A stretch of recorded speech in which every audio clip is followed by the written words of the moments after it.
ડભોઈ નગરપાલિકાની ભયાનક બેદરકારી, 60 ફૂટ ઊંચી ટાંકી પર જીવના જોખમે મોતનો ખેલ. ઐતિહાસિક નગરી ડભોઈમાં નગરપાલિકાની ઘોર બેદરકારીનો એક નવો કિસ્સો પ્રકાશમાં આવ્યો છે, જે જોઈને કોઈનું પણ કાળજું ધ્રુજી ઉઠે.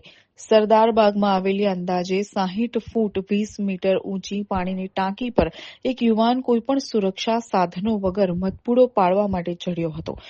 અંદાજે 59 થી 60 ફૂટ જોખમી સેફટી જેકેટ, હેલ્મેટ કે મજબૂત સુરક્ષા બેલ્ટ વગર માત્ર એક સામાન્ય દોરડાના સહારે યુવાન હવામાં લટકતો જોવા મળ્યો.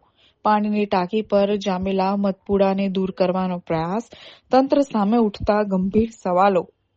આ ઘટનાનો વીડિયો સોશિયલ મીડિયા પર વાયરલ થતા જ સ્થાનિકોમાં નગરપાલિકા સામે ભારે રોષ જોવા મળી રહ્યો છે. જવાબદારી કોની? જો આ યુવાન સહેજ પણ લપસ્યો હોત કે દોરડું તૂટ્યું હોત તો તેની જવાબદારી કોણ લેત? શું નગરપાલિકા યુવાનના જીવની કિંમત સમજે છે?